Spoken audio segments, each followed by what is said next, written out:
வணக்கம் நண்பர்களே, என்னோட சேனலுக்கு உங்களை வரவேற்கிறேன். இந்த காணொளி 2 பகுதிகளாக வரப்போகுது. அதனால் இரண்டையும் பார்த்து எனக்கு ஆதரவு கொடுங்க. வாங்க இன்னைக்கு காணொளிக்குள்ளே போகலாம்.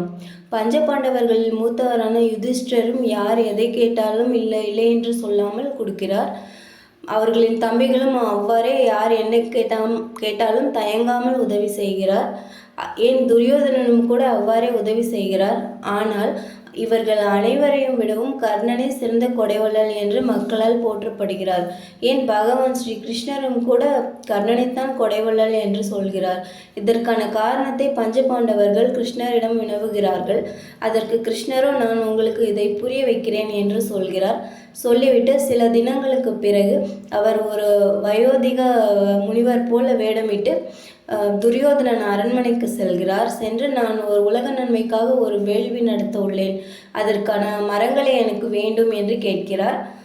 அதற்கு துரியோதனனும் கிடங்கில் உள்ள அனைத்து மரங்களையும் எடுத்துக்கொள்ளுங்கள் என்று கூறுகிறார். ஆனால் முனிவர் எனக்கு இப்பொழுது வேண்டாம், வேள்விக்கு 2 தினங்களுக்கு முன்பு நான் பெற்றுக்கொள்கிறேன் என்று சொல்லிவிட்டு வந்துவிடுகிறார். அதே போலவே கர்ணனிடமும் பஞ்சபாண்டவர்களிடமும் போய் கேட்கிறார். அவர்களும் அதே பதிலையே சொல்கிறார். இவரும் அதையே சொல்லிவிட்டு வந்து விடுகிறார். இவர் சொல்லிவிட்டு வந்தவுடன் கடும் மழை பெய்கிறது. தினமும் மழை பெய்து கொண்டே இருக்கிறது. அப்பொழுது அனைத்து அரசர்களும் மக்களின் நலனை காக்க மலையிலிருந்து மழை வெள்ளத்திலிருந்து மக்களை காக்க பாடுபட்டு கொண்டிருக்கின்றனர். அதனால் இந்த முனிவர் கேட்டதை யார் நினைவிலுமே இல்லை. இப்பொழுது துரியோதனன் சபைக்கு சென்று முனிவர் கேட்கிறார். நான் நாளைக்கு வேள்வி நடத்த உள்ளேன், எனக்கு மரங்களை கொடு என்று கேட்கிறார். அப்பொழுது துரியோதனனுக்கு கடும் கோபம் வந்துவிட்டது. இப்பொழுது கேட்கிறீர்கள், இப்பொழுது நிலைமை உங்களுக்கு தெரியாதா? இவ்வளவு நாள் நீங்கள் என்ன செய்து கொண்டிருந்தீர்கள்? இப்பொழுது மரங்கள் அனைத்தும் நனைந்திருக்கும், வேள்விக்கு அவைகள் பயன்படாது என்று திட்டி அனுப்பி விடுகிறார். அதே போல பஞ்சபாண்டவர்களிடம் கேட்கிறார். அவரும் அதையே சொல்கிறார்கள். இப்பொழுது கர்ணனிடம் அந்த முனிவர் கேட்கிறார். அப்பொழுது கர்ணனுக்கு மிகவும் வருத்தமாக உள்ளது. முனிவர் கேட்பதை நம்மால் தர இயலவில்லையே, என்ன செய்வது என்று மிகவும் குழப்பத்தில் உள்ளார்.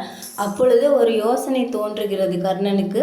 காவலாளிகளை அழைத்து நம் அரண்மனையில் உள்ள மரக்கதவுகள் மற்றும் மரத்தூண்கள் அனைத்தையும் பெயர்த்து முனிவருக்கு கொடுங்கள் என்று சொல்கிறார்.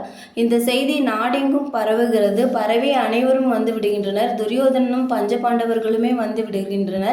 அப்பொழுது அவர்கள் கேட்கிறார்கள், கர்ணா, உனக்கு எப்படி இப்படி ஒரு யோசனை தோன்றியது? எங்களுக்கெல்லாம் இது தோன்றவே இல்லையே என்று கேட்கிறார்.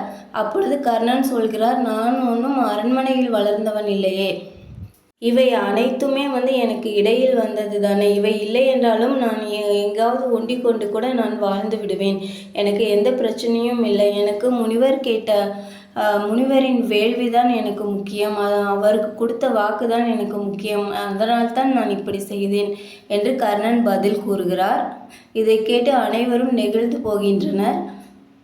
இப்பொழுது அந்த முதியவர் ஸ்ரீ கிருஷ்ண பரமாத்மாவாக உருவெடுக்கிறார். இதை பார்த்த அனைவரும், கிருஷ்ணா, இவை அனைத்தும் உன் லீலையா என்று கேட்கின்றனர்.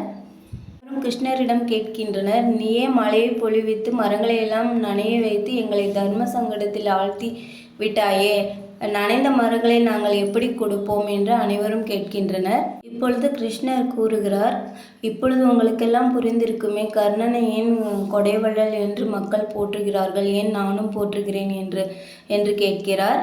நீங்கள் அனைவரும் கொடை வழங்குகிறீர்கள், ஆனால் எப்படி வழங்குகிறீர்கள்? அவனவன் சுகமாய் இருந்து கொண்டு தங்கள் சுகத்தை விட்டு கொடுக்காமல் தான் நீங்கள் தான தர்மம் செய்ய எண்ணுகிறீர்கள். ஆனால் கர்ணனோ அப்படி இல்லை. தனக்கு எந்த நிலைமை வந்தாலும் பரவாயில்லை, கொடை வழங்குவது தான் முக்கியம் என்று நினைக்கிறான். அதனாலேயே கர்ணன் கொடைவள்ளல் என்றும் போற்றப்படுகிறான். இதனை உணருங்கள் என்று கிருஷ்ணர் சொல்கிறார். ஆனாலும் அங்கு இருக்கும் அனைவருக்குமே அதில் கொஞ்சம் கூட விருப்பமில்லை. அவர்கள் நம்பவும் இல்லை. அதனால் கிருஷ்ணர் சொல்கிறார், நீங்கள் நம்பவில்லை என்பதை நான் உணர்கிறேன். அதனால் மறுபடியும் நான் அதை நிரூபிக்கிறேன், சற்று பொறுத்திருங்கள் என்று கிருஷ்ணர் கூறுகிறார். இந்த காணொளியின் தொடர்ச்சியை அடுத்த காணொளியில் பதிவிடுகிறேன். நன்றி.